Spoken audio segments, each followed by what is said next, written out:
Hoje o Observatório de Regionalismo entrevista o professor Camilo Lopes, professor na Universidade de La República, no Uruguai, doutor e mestre em Ciência Política pela mesma instituição. Boa tarde, professor. É um prazer contar com a sua participação no Observatório de Regionalismo.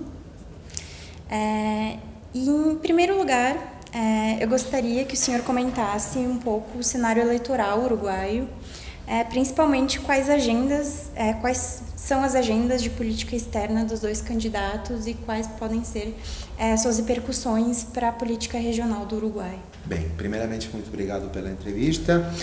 Para mim é sempre um prazer colaborar com vocês e eu me sinto como na minha casa. Bem, a pergunta que vocês me fazem é uma pergunta bastante difícil. Por quê? Porque, na verdade, a política externa dos dois candidatos, num caso eu posso identificar muito bem os dois. Primeiro identificamos quem são as pessoas, os partidos e as coalições. Os dois candidatos que vão para o segundo turno, no caso do Uruguai, um é Daniel Martínez. Daniel Martínez é o candidato presidencial da Frente Ampla, da esquerda uruguaia. A esquerda uruguaia é a diferença da esquerda brasileira, uma esquerda que está unificada. Temos outro partido de esquerda, à esquerda do Frente Amplo, que é a Unidade Popular, mas a Unidade Popular não tem representação parlamentar. E o Partido dos Trabalhadores, que é um partido trotskista, que também não tem representação no parlamento. A legislatura passada, a Unidade Popular tinha um deputado, um dos 99 deputados que tem a Câmara dos Deputados no Uruguai. Então, o candidato Daniel Martínez é o candidato da Frente Ampla e é o candidato da esquerda. A visão a política externa dentro do Frente Amplo. Por quê? Porque a Frente Ampla é um partido que tem uma votação na última eleição de quase 40% da população. Então, todo partido grande é um partido que tem contradições, isso é natural. Então, o Frente Amplo tem como dois setores, duas maneiras diferentes de ver a política externa. Então, após a política externa do Frente Amplo, é uma espécie de ponto de equilíbrio entre as duas visões. E aqui quero fazer como três pontos de agenda diferentes. Um que tem a ver com a política econômico-comercial e inserção. Eu não me referir à política global, não vou falar de coisas gerais, senão vou me focar diretamente com a região. Tá? Então, o coração da política regional tem a ver com a política de integração regional, de inserção internacional e como o Mercosul joga aí o papel do posicionamento no sistema internacional desde o ponto de vista econômico-comercial.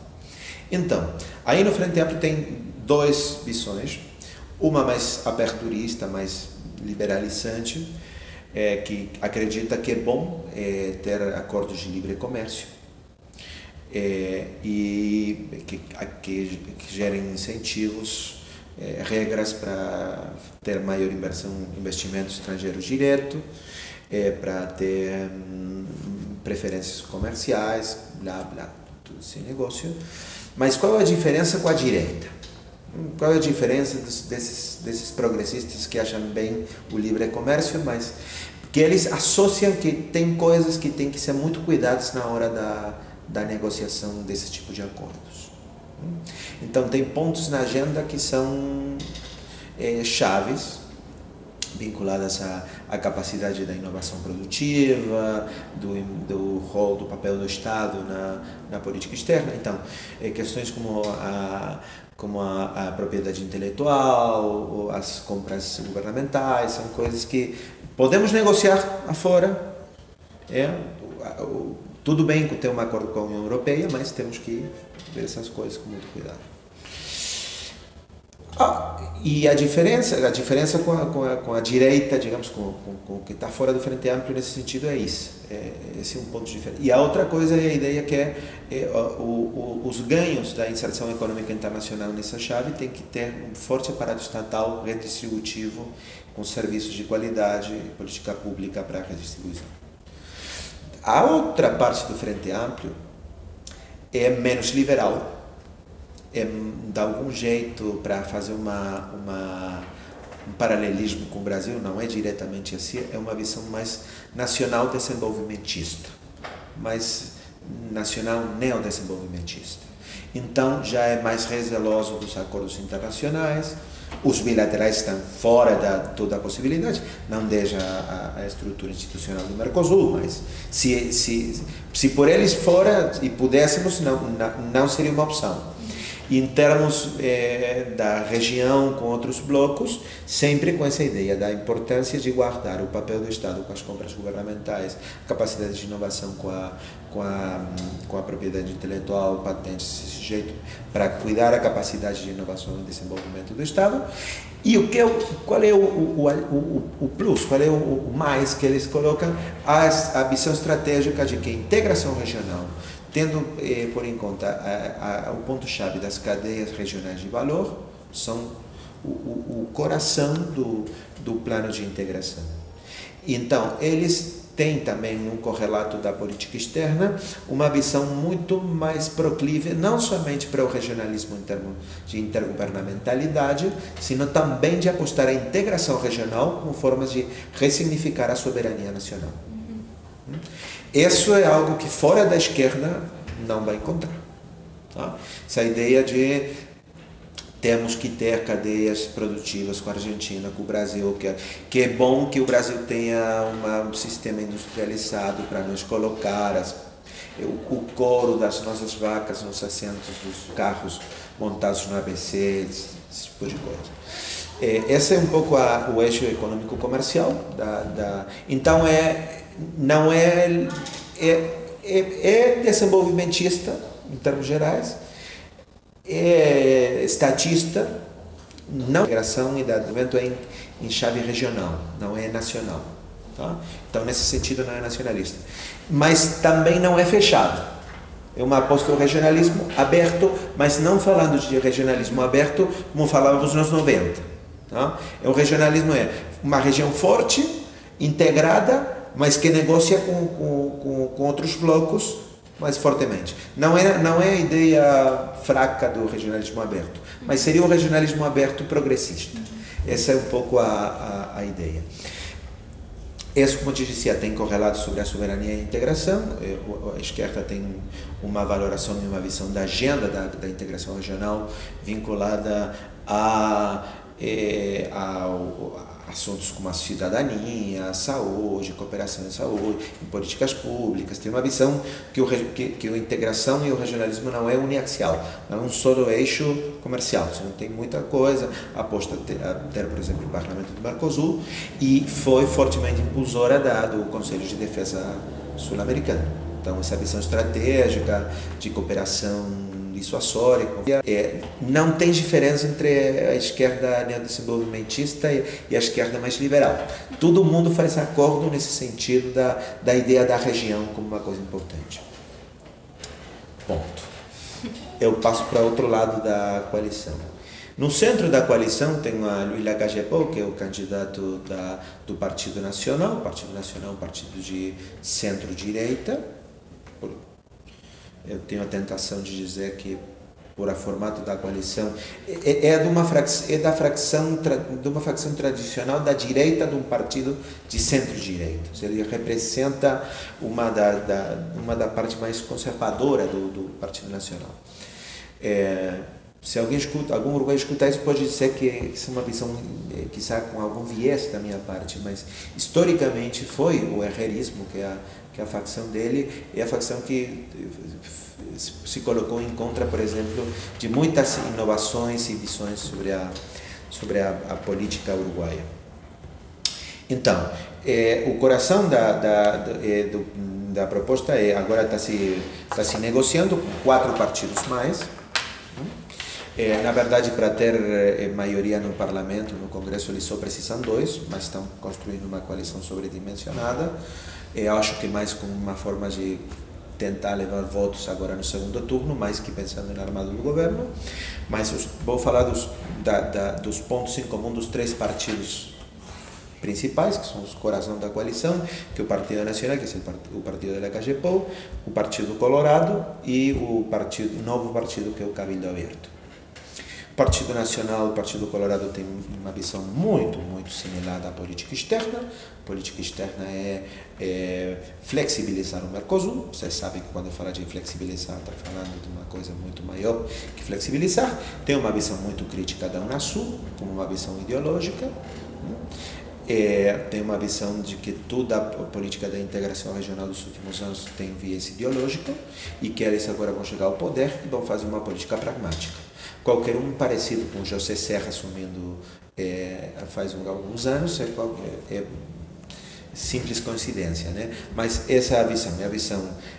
Se vocês querem saber como é o pensamento da direita, da centro-direita uruguaia, do Partido Nacional, do Partido Colorado, frente à integração, frente à política da região, repasa o discurso do Serra na sua ascensão no Itamaraty, 18 de maio de 16, se não me lembro. Tá? E o Frente Amplio tem uma alinhação direta com a Venezuela e a ditadura venezuelana, que não é a posição. O Uruguai tem uma posição crítica com a crise venezuelana, só que não está a favor da intervenção militar, que busca uma saída de diálogo, reconhece que a democracia venezuelana não existe, mas tem uma visão de não intervenção. Mas, como eu te dizia, tem esse discurso em termos políticos, é multilateralista, sim, mas aposta muito ao bilateral nos pontos de vista comercial, quer flexibilizar o Mercosul, tem uma mirada aperturista, liberal, livrecambista, tentando de fazer uma relação de inversão estrangeira direta e vinda desse jeito. Então, essa é uma parte. O problema é que esse não é todo o governo.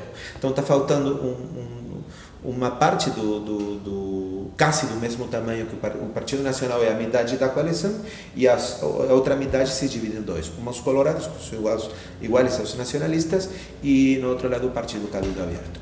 O Partido Cabildo Aberto é a grande surpresa da eleição do processo político dos últimos anos.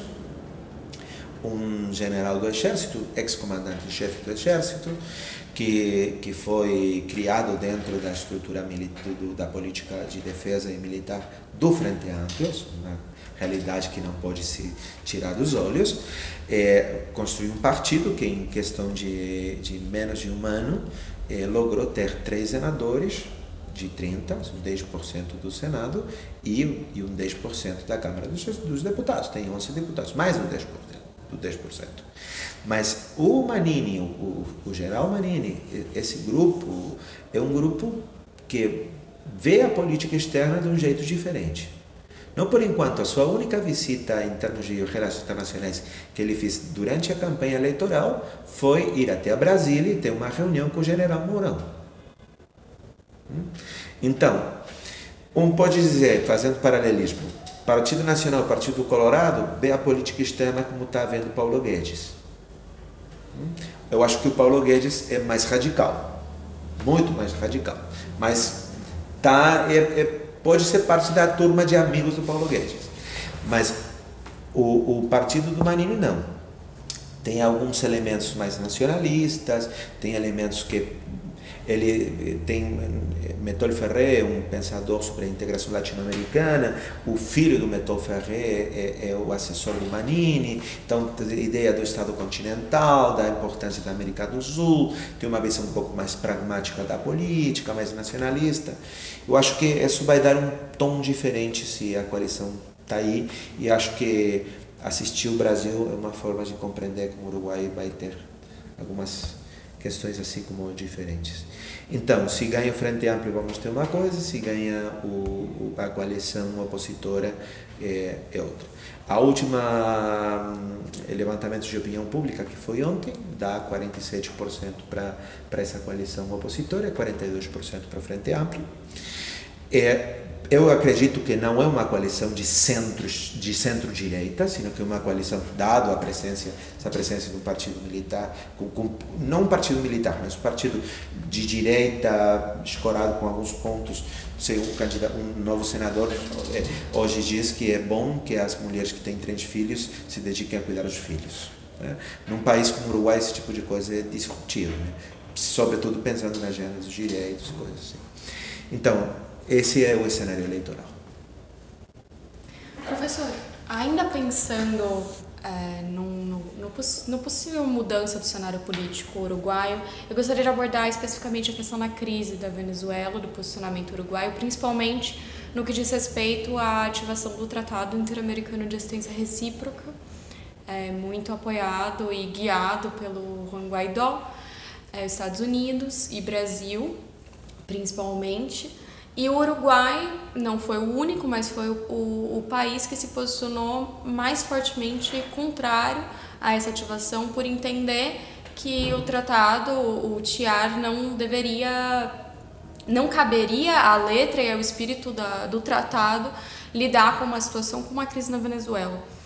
E eu gostaria de saber, com esse cenário desse último levantamento, se uma possível eleição do partido de oposição... Se a coalição de direita ganha, seguramente vai mudar. Por quê? Vou lhes contar. Nós temos com Carlos Luján, professor lá da Universidade da República, estamos escrevendo um capítulo para um livro, utilizando um marco teórico para explicar o posicionamento do Uruguai. E sistemicamente o Uruguai tinha 5 possibilidades, 5 posicionamentos diferentes para tomar no caso da Venezuela. Os extremos, que era apoiar a intervenção militar ou apoiar ao Maduro, estão fora da possibilidade por questões domésticas, mas também por questões sistêmicas. Aí está Estados Unidos, mas está a China, está a Rússia, o Brasil pesa na região, a posição da Argentina. Então, a posição que tem o governo hoje é apoiar o diálogo político para que a Venezuela saia com um diálogo político, evitar a intervenção militar e facilitar isso. Não dizer esperamos o diálogo, senão utilizar o multilateralismo para fazer encaminhar esse diálogo e essa saída pensando estrategicamente que a região não pode ser cenário de conflito. E uma intervenção na Venezuela pode dar uma guerra civil, pode ter repercussões tanto no Brasil, mas particularmente na Colômbia, com a ativação de uma guerrilha com tudo o que está acontecendo na Colômbia, com uma democracia com muitos problemas, muita morte de ativistas, de políticos, uma coisa muito difícil. Então, esse é o posicionamento uruguaio. E a invocação do TIAR não tem justificativo jurídico e político dentro da argumentação que tem o governo uruguaio, porque para o governo uruguaio o Guaidó não é presidente.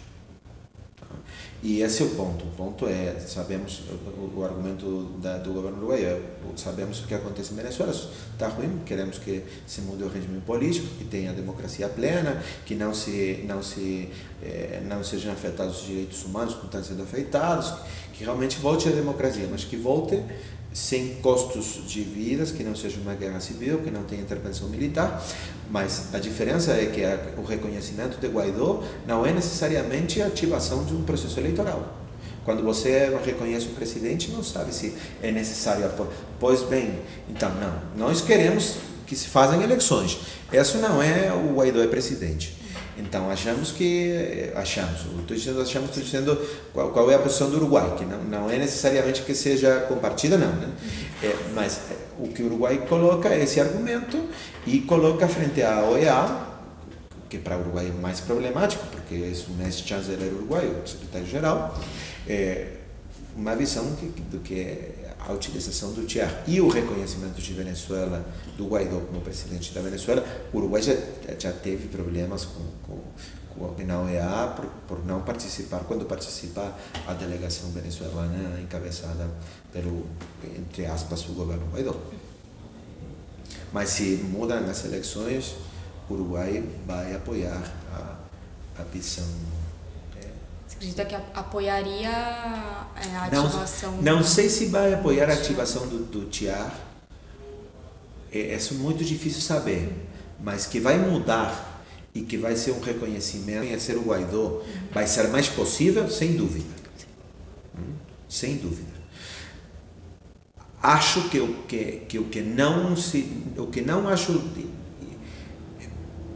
é possível, mas é pouco provável, é o apoio a uma intervenção. Uma tradição de todo o seu sistema político contra a intervenção. Ou grande parte. Em alguns momentos colorados na metade do século XX, tinha uma visão de associação da democracia, direitos humanos, e foi como um diplomata não, na verdade, um ministro, Rodríguez Larreta, elaborou uma doutrina sobre o paralelismo entre democracia, paz e direitos humanos, que é como uma espécie de antecedente à discussão sobre a responsabilidade de proteger. Então é muito interessante. Faz pouco tempo, o Tom Long escreveu um artigo com outro professor, não me lembro, escreveu um artigo muito interessante, fazendo uma união com a ideia da responsabilidade de proteger com essas ideias uruguaias. Faz muito bem. Bom, professor, na sua fala anterior, o senhor comentou sobre os acordos de livre comércio, e aqui no Brasil, no debate público, a gente vê muito comentários sobre o acordo de livre comércio do Mercosul com a União Europeia, e os debates sempre se concentram nos interesses argentinos e brasileiros. Então, eu gostaria que o senhor comentasse qual foi a posição uruguaia no processo negociador e elucidasse quais são os setores uruguaios que saem beneficiados e aqueles que são mais críticos da assinatura do acordo. Bem, aí eu vou dar uma resposta, novamente, pensando na dinâmica regional. Se essa fosse uma fala para discutir o Uruguai, eu deveria abrir muito mais essa coisa, porque tem a ver com atores locais. Mas eu tenho a impressão, estou pesquisando agora num projeto de pesquisa com outros colegas sobre estes acordos em geral, em particular da União Europeia, e eu tenho a percepção que o Uruguai jogou como uma espécie de catalisador do processo. Que o papel do Uruguai foi mais ativo do que parece. Em termos o equipe negociador, de fazer, de trabalhar, de arrumar coisas, de encontrar pontos de acordo. Eu acho que o acordo a finalização do acordo não se explica para o Uruguai. Não tem que haver com... Eu acho que o presidente argentino deixou muitas coisas pelo caminho e o Bolsonaro logrou pegar coisas e uma coisa que ninguém esperava virou sendo uma possibilidade boa. O acordo Mercosul-União Europeia é como um processo de namorar com alguém que ninguém não te corresponde. Tá? Então faz muito tempo que o Mercosul, a importância do Mercosul na Europeia. Então a esquerda estava com essa coisa de mas a agenda externa do Mercosul, o dia que nós tenhamos o acordo com a União Europeia, até que um dia eu tenho. E depois, quando tem um acordo com a União Europeia, você dá conta que não é muito diferente, coisa que não é grave. Então, o problema são alguns interesses vinculados, por exemplo, ao setor dos lácteos. Esse é um assunto chave, mas que é a questão do comércio com o Brasil. No momento, o Blairo Maggi, que era um ministro de Agricultura aqui do Brasil, tinha que pagar os seus interesses lá em Santa Catarina, no Rio Grande do Sul, em Minas, e eles da bancada ruralista pediram umas questões e ele cortou a importação do Uruguai. Então, o setor lácteo uruguaio é muito vulnerável e vai ficar vulnerável, vai ter problemas agora com a União Europeia, e depois questões vinculadas às denominações de origem, os vinhos, com a produção. Então, tudo que é a produção com valor agregado e algum tipo de transformação. Não no setor cárnico, que aí tem avanços interessantes, que no Uruguai tem uma discussão muito interessante sobre o que é primarização. Porque, por exemplo, a carne uruguaia é primarização, né? Mas vocês temos um sistema, que é o sistema de traçabilidade, que nós vendemos um bife de costela premium, que se vende em Londres, e você tem a pacote, sabe, pode ver com o código de barras, quem criou a vaca, onde morou, como foi o processo de criança, que foi sustentável. Então, isso é agrointeligente. Então, isso tem valor agregado, isso tem software, isso tem coisa. Então, é primarização, não é primarização. Então, tem toda essa discussão. Então, o desafio do Uruguai que já é coisa que se o acordo avança, os setores dos lácteos, da produção agrícola, tem que evoluir. Então, mas esse é como um namorado ou namorada que você queria ter. Você queria ter, sempre falava, idealizava ele. Até que um dia ele começou a namorar contigo e você achou que ele tinha coisas que não gostava tanto, tá? Mas agora não pode deixar, né? Então esse é o problema. Ainda eu acho que os setores não perceberam os assuntos que vão impactar diretamente neles. Mas esses setores, como eu te dizia, com graus de industrialização, são os mais vulneráveis, particularmente os vinculados ao agro.